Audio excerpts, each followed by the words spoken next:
اب کیا ہوتا ہے؟ وَإِذْ قُلْنَا لِلْمَلَائِكَةِ اسْجُدُوا لِآدَمَ. پہلی فضیلت کیا دی گئی تھی انسان کو؟ پہلی نعمت کیا دی گئی تھی؟ علم. اب یہ دوسری فضیلت، ہم نے فرشتوں سے کہا آدم کو سجدہ کرو.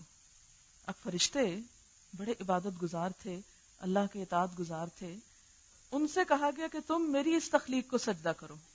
سجدہ کا لفظی معنی ہوتا ہے خشوع، جھک جانا، ذلت اختیار کرنا، اور شرعی معنی کیا ہے؟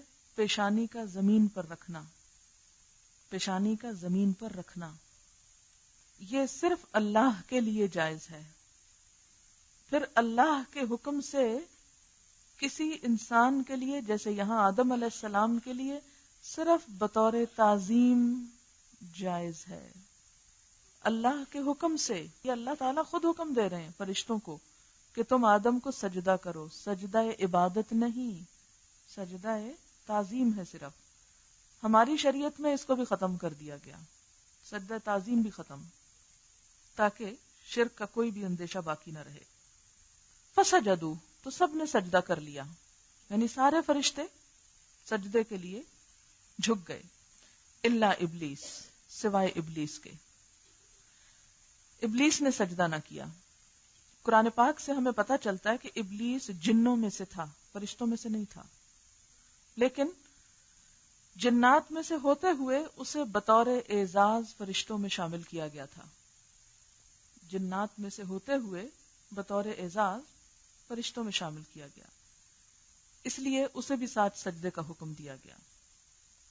ابا، اس کے پاس اختیار تھا نا، اس لیے بھی اس نے پسند نہ کیا، اس بات کو قبول نہ کیا، انکار کر گیا.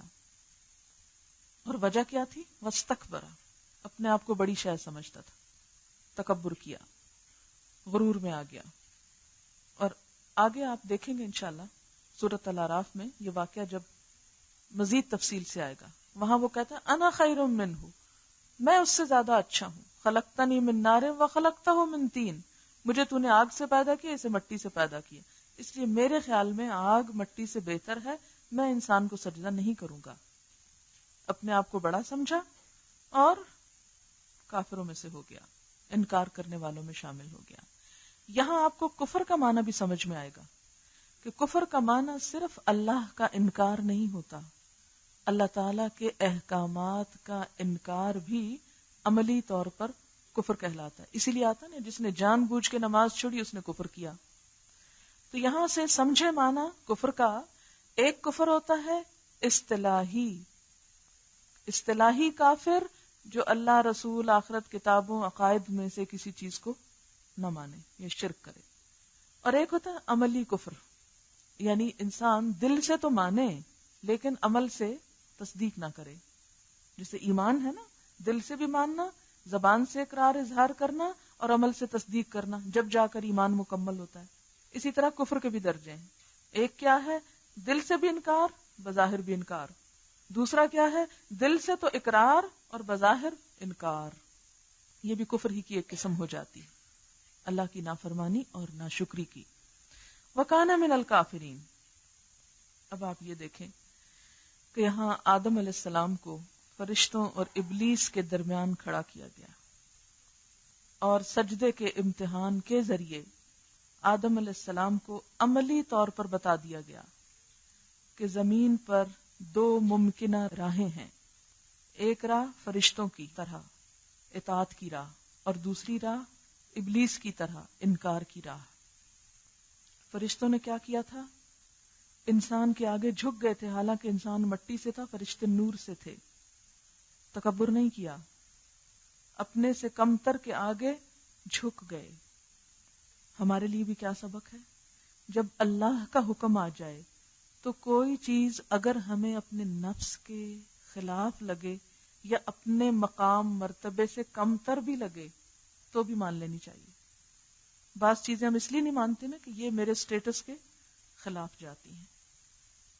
اور دوسرا رویہ کیا ہے؟ ابلیس کی طرح اپنے آپ کو بڑا سمجھنا اور جھکنے سے انکار کر دینا، میں نہیں مان سکتا، غلطی پر اصرار. اب یہ مرحلہ ختم ہوا. تیسری نعمت جو آدم علیہ السلام کو دی جا رہی ہے وَقُلْنَا يَا آدَمُ اسْكُنْ أَنْتَ وَزَوْجُكَ الْجَنَّةَ، ہم نے کہا اے آدم رہو تم اور تمہاری بیوی جنت میں. تو تخلیق کے بعد پہلی فضیلت علم کی بنا پر، دوسری سجدہ کروایا گیا، تیسرا جنت میں داخل کیا گیا. کتنا لاڈلا تھا انسان. خلق لکم ما فی الارض جمیعا. ذرا دیکھیں اپنے آپ کو، پہچانے اپنے آپ کو. کائنات میں کہاں کھڑے ہیں آپ؟ کتنا کچھ دیا گیا آپ کو. پھر اگر آپ اپنے آپ کو نہیں پہچانتے اور اللہ کی نافرمانی پہ تل جاتے ہیں، اللہ نے آپ کو فرشتوں پر فضیلت دی، اللہ نے آپ کو جنات پر فضیلت دی، اللہ نے آپ کو ساری مخلوق پہ فضیلت دی، چن لیا، تو کیا آپ کا فرض نہیں بنتا کہ آپ اپنے رب کو ہر چیز سے زیادہ اہمیت دیں، امپورٹنس دیں؟ بنتا ہے نا. اسی لیے وہ ہم سے عبادت کا تقاضا کرتا ہے. وَقُلْنَا يَا آدَمُ اسْكُنْ أَنْتَ، ہم نے کہا آدم رہو تم، وَزَوْجُكَ اور تمہاری بیوی، الجنت جنت میں، وَكُلَا اور دونوں کھاؤ، منہا اس سے، رغدن خوب اچھی طرح، حیث شئتما جہاں جہاں تمہارا دل چاہے، گھومو پھرو، کھاؤ پیو، خوب عیش کرو، پکنک مناؤ. ولا تقربا اور قریب نہ جانا، ہاذہ الشجرہ اس درخت کے. اب ہمیں یہ نہیں بتایا کہ وہ کس چیز کا درخت تھا، بھئی کوئی بھی ہوگا، گندم کا تو درخت ویسے ہی نہیں ہوتا. فتکونا من الظالمین ورنہ تم ظالموں میں شمار ہوگے. امتحان تھا. جیسے دنیا میں پیچھے میں نے آپ کو بتایا نا، خلق لکم ما فی الارض جمیعا، زمین کی سب نعمتیں تمہارے لیے حلال، الا مگر جو اللہ نے خود حرام قرار دے دی، اور وہ چند ایک ہیں. ساری زمین اپنی، بس چند چیزیں ممنوع. اور وہ کیوں ممنوع؟ امتحان ہے نا ہمارا کہ ہم کتنی اہمیت دیتے ہیں اپنے رب کو، اس کی کتنی بات مانتے ہیں. کیا اس میں حضرت آدم کی صحت کو کوئی خطرہ تھا؟ نہیں، کوئی خطرہ نہیں تھا. کیا اس سے روک کر اللہ تعالیٰ نے اپنے خزانوں میں کسی چیز کو بچانا تھا؟ وہ بھی نہیں تھا، بس امتحان تھا. اسی طرح دنیا میں جن چیزوں سے اللہ تعالیٰ نے ہمیں روکا، اس میں یہ بات نہیں ہے کہ اللہ تعالیٰ ہمارے نعوذ باللہ ہم سے دشمنی ہے اس لیے ہمیں کھانے نہیں دیتے کچھ چیزیں. یا دین میں جب کچھ چیزیں حرام کی گئی تو اس لیے بھی نہیں کہ وہ ہماری صحت کے لیے نقصان دہ ہیں، بس امتحان ہے. سب تمہارا یہ نہیں ہاتھ لگانا، پھر دیکھتے ہیں تم کرتے کیا ہو. اب ہوا یہ کہ پیچھے ہی شیطان پہنچ گیا. بھلا اب وہ کیسے چھوڑ سکتا ہے؟ وہ تو حسد میں شدید جلن اور کڑھن میں مبتلا ہو گیا.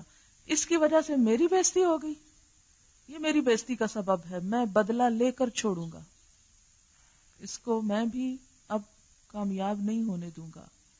اللہ نے جتنی اس پہ نوازشیں اور محبتیں کی ہیں، اسے سب کچھ دیا ہے، میں بھی اسے اس کا مستحق نہیں چھوڑوں گا. لہذا وہ پہلے ہی دن سے حسد اور تکبر میں مبتلا ہو کر انسان دشمنی پہ تل گیا اور ان کے پیچھے پڑ گیا.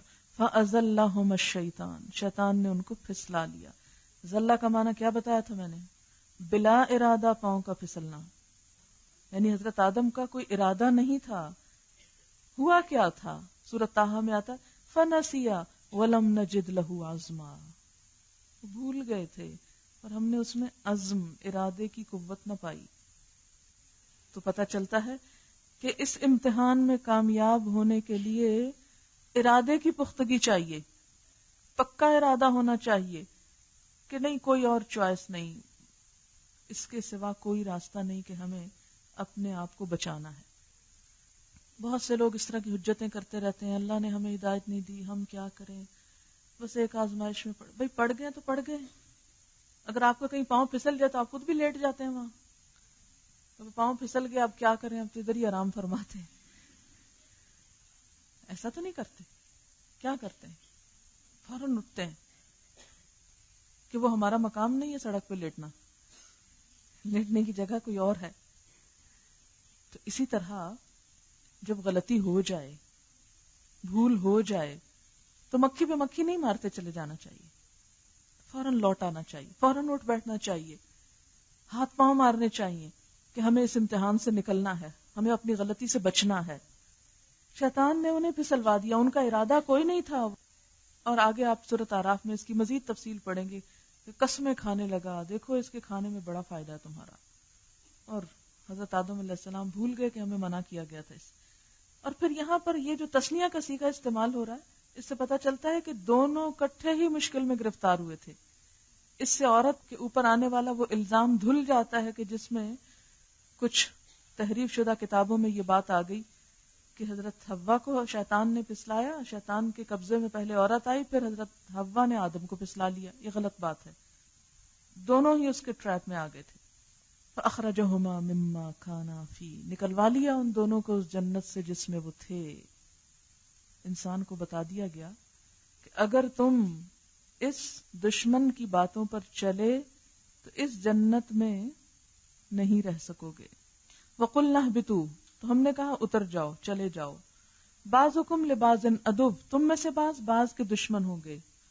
ایک معنی کیا جاتا ہے بعض انسانوں کے دشمن ہوں گے. دوسرا معنی کیا جاتا ہے انسان شیطان کے اور شیطان انسان کا دشمن ہوگا. وَلَكُمْ فِي الْأَرْضِ مُسْتَقَرٌّ، یعنی ایک کشمکش میں میدان کارزار میں انسان کو اتار دیا گیا. وَلَكُمْ فِي الْأَرْضِ مُسْتَقَرٌّ، اور تمہارے لیے زمین میں ایک ٹھکانہ ہے. استقرار سے ظرف مکان ہے. قرار ٹھہرنے اور آرام کی جگہ. قر سردی کو کہتے ہیں کیونکہ اس میں بھی جمود ہوتا ہے، جم جاتی ہے نا چیزیں سردی میں، ٹھٹر جاتے. مستقر ومتاع، اور فائدہ اٹھانا ہے. الہین، ایک وقت تک. اب دنیا میں جاؤ، وہاں کچھ دن ٹھہرنا بھی ہے اور دنیا کی چیزوں سے فائدہ بھی اٹھانا ہے. یہ پہلے دن بتا دیا گیا. ہم نے کہاں سے یہ نکال لیا کہ دنیا کی چیزوں سے فائدہ اٹھانا اللہ کی مرضی کے خلاف؟ اسلام میں یہ سبق نہیں دیا گیا. لیکن متاع میں ہے تھوڑا سا فائدہ، اسی کے نہ ہو جانا. دنیا کا بڑے سے بڑا فائدہ بھی حقیر ہے، چھوٹا ہے. اب جب آدم علیہ السلام جنت سے نکلے، جنت کا شاہی لباس اتروا لیا گیا، بھوکے پیاسے سخت پریشان ہوئے. فوراً احساس ہوا غلطی کا، غلط کیا. اللہ تعالیٰ کی طرف رجوع کیا. فَتَلَقَّى آدَمُ مِن رَبِّهِ كَلِمَاتٍ، اللہ تعالیٰ سے کچھ کلمات سیکھ لیے. کس کے لیے؟ توبہ کے لیے. وہ کلمات بھی سورۃ اعراف میں آتے ہیں. ربنا ظلمنا انفسنا وان لم تغفر لنا وترحمنا لنکونن من الخاسرین. فتاب علیہ، تو اللہ تعالیٰ بھی مہربان ہو گیا، اللہ نے توبہ قبول کر لی. اس سے کیا پتہ چلتا ہے کہ اگر کوئی انسان پلٹتا ہے تو اللہ تعالیٰ اسے معاف کر دیتے ہیں. لیکن یہ دیکھیں کہ اس معافی میں دوبارہ فوراً جنت میں جانا شامل نہیں تھا. یہ نہیں کہا اچھا معاف کر دیا چلو آ جاؤ جنت میں، نہیں. ابھی کچھ ثابت کرو، کام کر کے دکھاؤ، ٹھہر کے آؤ گے، بعد میں آؤ گے. گھر یہی ہے تمہارا، اصل ٹھکانہ یہی ہے. لیکن یہاں پہنچنے کے لیے عمل کی ضرورت ہے. اس گھر کی کنجی اب عمل سے کھلے گی. اس گھر کی کنجی عمل ہے. یہ جنت اب عمل کے راستے کھلے گی تمہارے لیے، اس کے دروازے. انہ هو التواب الرحیم، بے شک وہ توبہ قبول کرنے والا ہے. تواب فعال کے وزن پر مبالغے کا صیغہ، بہت زیادہ توبہ قبول کرتا. یعنی اگر تم سے اپنی زندگی میں سینکڑوں مرتبہ بھی غلطی ہوئی تو سینکڑوں مرتبہ معاف کرے گا. بہت ہی رحم فرمانے والا ہے. لیکن شرط ہے کہ پلٹو. شیطان نہیں پلٹا تھا نا، تو کیا ہوا؟ اسے معاف نہیں کیا گیا. انسان پلٹ آیا. یہی فرق ہے شیطان اور انسان میں. لیکن اگر کچھ انسان شیطان کی روش اختیار کر لے، توبہ نہ کرے، تو پھر ان کے لیے کوئی ٹھکانہ نہیں. قُلْنَا اهْبِطُوا مِنْهَا جَمِيعًا، ہم نے کہا تم سب چلے جاؤ اب زمین میں، سارے کے سارے. اونچائی سے نشیب کی طرف آنے کو اہبطوا آتا ہے. یعنی آدم علیہ السلام ہی کو نہیں بلکہ ان کی ساری جو نسل تھی ان کو خطاب کیا گیا کہ اب تم سب کی آئندہ جگہ زمین ہی ہوگی. یعنی آدم علیہ السلام یہاں ایک انسان کی حیثیت سے نہیں، نسل انسانی کے ریپرزینٹیٹو کی حیثیت سے دنیا میں آ رہے ہیں. اس لیے تمام اولاد آدم اب زمین پر ہوگی، کیونکہ زمین ہی کے لیے تو پیدا کیا گیا تھا نا. بہت سے لوگ کہتے ہیں ہائے وہ آدم علیہ السلام نہ کرتے تو ہم جنت میں رہتے. شروع رکوع میں دیکھیں اذ قال ربک للملائکۃ انی جاعل فی الارض، یہ نہیں کہا فی الجنہ، کہا فی الارض خلیفہ. بنائے ہم زمین کے لیے گئے تھے. یہ الگ بات تھی کہ اگر آدم علیہ السلام وہ پھل نہ کھاتے تو کچھ دن جنت میں رہنے کے بعد باعزت طور پر انہیں زمین پہ اتارا جاتا. بس فرق اتنا ہو گیا کہ اس نافرمانی کی وجہ سے ناراضگی کے ساتھ زمین پہ اترے. آدم علیہ السلام کو ایک جگہ اتارا, حوا کو دوسری جگہ, روتے دھوتے عرفات کے میدان میں ایک دوسرے کو پہچان. اسے کہتے عرفات اسی لیے کہ اس میں پہچان ہوئی تھی. عرفہ کا معنی تھا پہچان لینا. قُلْنَا اهْبِطُوا مِنْهَا جَمِيعًا, ہم نے کہا زمین میں چلے جاؤ. فَإِمَّا يَأْتِيَنَّكُمْ, اور ساتھ اعلان کر دیا اگر آئے تمہارے پاس میری طرف سے ہدن کوئی ہدایت, یعنی کوئی بھی ہدایت میری طرف سے پہنچے انبیاء کے ذریعے تو سن لو. فمن تبع ہدایا, جس نے میری ہدایت کی پیروی کی, فلا خوف علیہم, ان لوگوں پر کوئی خوف نہیں, ولا هم یحزنون, اور نہ وہ غمگین ہوں گے. سورۃ طٰہٰ میں آتا ہے فمن اتبع ہدایا فلا یضل ولا یشقی لا خوف علیہم ولا هم یحزنون. یہ کس کے لیے آئی ہے یہ بات؟ انسانوں کے لیے, اور سب انسانوں کے لیے. عموماً یہ سمجھ لیا جاتا ہے کہ یہ صرف چند لوگوں کے لیے ہے, فرمایا نہیں, فمن, جو بھی, کوئی عام سے عام انسان, فقیر سے فقیر انسان, فمن تبع ہدایا, جس نے میری بات مانی, فلا خوف علیہم, انہیں ڈرنے کی ضرورت نہیں, وہ خوف سے بے نیاز ہو جائیں گے. خوف انسان کو ہوتا ہے مستقبل کا, اور اس دن بھی میں نے آپ کو بتایا تھا انسان کے اندر احساس جرم خوف ہی سے جنم لیتا ہے. تو ان پر خوف نہیں ہوگا کیونکہ وہ غلط کام نہیں کریں گے تو خوف بھی نہیں ہوگا, خوف سے آزاد ہو جائیں گے. ولا هم یحزنون, کوئی غم بھی نہیں رہے گا ان کی زندگی میں. کہاں؟ آخرت میں, ہے نا. دنیا میں بھی اس لیے کہ ہم یہ دعا مانگتے ربنا آتنا فی الدنیا حسنۃ وفی الآخرۃ حسنہ, اور اللہ کا بھی وعدہ ہے کہ جو اللہ کا ہو جائے گا اس کی یہ دنیا بھی خوف اور غم سے آزاد ہو جائے گی. وہ کیسے؟ اس کی مثالیں آگے آپ کو انشاءاللہ دی جائیں گی. یہاں صرف اتنی بات پر ایمان لے آئیں. والذین کفروا, اور وہ لوگ جنہوں نے انکار کر دیا, بات نہیں مانی. کون سی بات نہیں مانی؟ فمن تبع ہدایا وکذبوا بآیاتنا, اور ہماری آیات کو جھٹلا دیا, ریجیکٹ کر دیا. اولئک اصحاب النار, ایسے لوگ جہنم کے دوست ہیں. اصحاب, صاحب کہتے ہیں ساتھی کو, دوست کو. وہ جہنم میں جائیں گے. ہم فیہا خالدون, وہ اس میں ہمیشہ ہمیشہ جلیں گے, ہمیشہ رہیں گے. اچھا, یہ جو بات ابھی ہوئی تھی نا کہ بعضکم لبعض عدو, بعض تم میں سے بعض کے دشمن ہوں گے, اس کا ایک معنی میں نے بتایا تھا کہ انسان انسانوں کے دشمن ہوں. اس کی بنیادی وجہ اختلاف ہوتا ہے. دشمنی اختلاف سے جنم لیتی, اور بعض اختلافات اتنے شدید ہو جاتے ہیں کہ عداوت تک جا پہنچتے ہیں. آپ دیکھیں گے کہ اللہ تعالیٰ نے جتنی بھی انسان کے اندر صلاحیتیں پیدا کی ہیں نا, وہ سب پازیٹیولی بھی یوز ہو سکتی ہیں اور نیگیٹو سائڈ پہ بھی جا سکتی ہیں. مثلا غصہ یا خوف, اگر اللہ کا خوف دل میں بیٹھ جائے تو ہر خوف سے نجات ہو جاتی ہے انسان کو, تو وہ پازیٹیو خوف ہے نا اللہ کا. لیکن انسانوں کا خوف نیگیٹو چیز ہے جو انسان کی صلاحیتوں کو کھا جاتا ہے. اسی طرح اور چیزیں بھی. غصہ اگر حق بات پر ہو تو پسندیدہ ہے, ناحق پر ہو تو ناپسندیدہ ہے. ہر چیز میں دو پہلو ہیں, ٹھیک ہے. اختلاف بھی پسندیدہ ہے. جب شدت اختیار کر جائے, نیگیٹو سینس میں چلا جائے تو ناپسندیدہ ہے. اختلاف سے انسان کی تخلیقی قوتیں جاگتی ہیں. جب افکار کا ٹکراؤ ہوتا ہے تو سوئی ہوئی صلاحیتیں جاگ اٹھتی ہیں.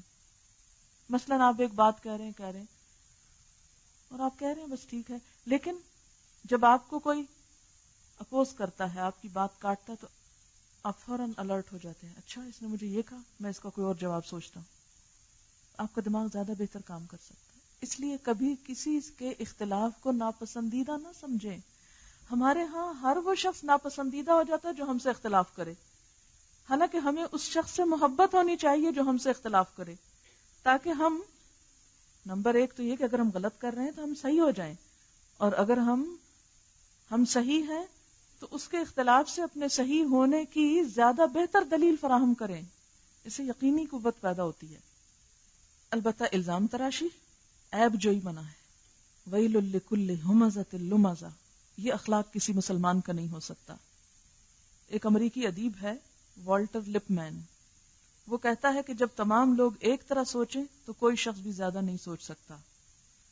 جب سب کی سوچ ایک ہو جائے تو پھر دماغ بند ہو جاتے ہیں. بعض اوقات میں 2 یا 3 رائے بتاتی ہوں، ایک رائے کے مطابق یہ ہے، دوسری رائے کے مطابق یہ. اور یہ مختلف رائے کیوں بتاتی ہوں؟ عموماً وہی اختلاف والی بات کہ لوگ سمجھتے ہیں کہ اختلاف سے شاید دین کا مفہوم بدل جائے. نہیں، بعض اختلافات سے دین کے باتوں کی زیادہ بہتر طور پر سمجھ میں آتی اور پھر اس کی گنجائش بھی ہوتی ہے، یعنی اس مفہوم کی وہاں گنجائش ہے. اگر وہ گنجائش نہیں تو پھر تو ایک بہت غلط بات آپ کر رہے ہیں، قرآن کو آپ نے مذاق بنا لیا. لیکن جہاں پر اس کی گنجائش نکلتی ہے، جن جن احتمالات کی اور جس جس اینگل سے مختلف مفسرین نے تفسیر کی، اگر وہ سامنے آ جائے تو بات زیادہ بہتر طور پر سمجھ آ جاتی ہے. اچھا، ایک اور بات یہ کہ میں نے آپ سے پہلے بھی یہ کہا تھا، قرآن کہاں اترا ہے؟ دل پر.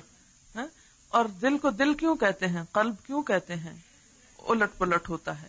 انسان کی کیفیات بھی الٹ پلٹ ہوتی ہیں. کبھی انسان کو ایک طرح سے بات سمجھ میں آتی ہے، کبھی انسان کو دوسری طرح سے آتی ہے.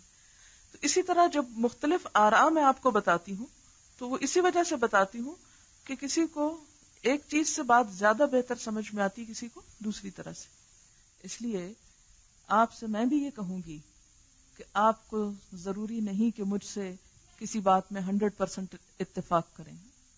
یہاں بھی آپ کے لیے اختلاف کے دروازے کھلے ہیں، لیکن اختلاف اچھی نیت کے ساتھ دین کے فائدے کے لیے ہو. یہ نہیں کہ یہ میڈم ہیں، ان کو ہم کچھ نہیں کہہ سکتے. ہاں، نہیں کہہ سکتے، پیٹھ پیچھے نہیں کہہ سکتے. یہاں آپ جو چاہیں تبصرے لکھ کر بھیجیں. یہ بات آپ کی ہم مانتے نہیں ہیں، یہ آپ کی غلط ہے. غلط ضرور ثابت کریں لیکن دلیل کے ساتھ. اس سے کیا ہوگا؟ ہم ایک اچھی راہ کی طرف، ایک صحت مند ایکٹیویٹی کے ساتھ آگے بڑھیں گے. لیکن اگر ہم ہر چیز آنکھیں بند کر کے قبول کرتے گئے، نہیں بزرگ ہیں، بڑے ہیں، تو بزرگوں اور بڑوں کی ہر بات آنکھیں بند کر کے ماننا جو ہے وہ درست نہیں ہوا کرتا. اس لیے کہ سب انسان ہیں، میں بھی ایک انسان ہوں اور انسانوں سے غلطیاں ہوا کرتی ہیں. جہاں آپ دیکھیں کہ کوئی بات حق کے دائرے سے باہر نکلی ہوئی ہے تو ضرور پوائنٹ آؤٹ کریں، لیکن اچھی نیت کے ساتھ. اس پر آپ اجر پائیں گے.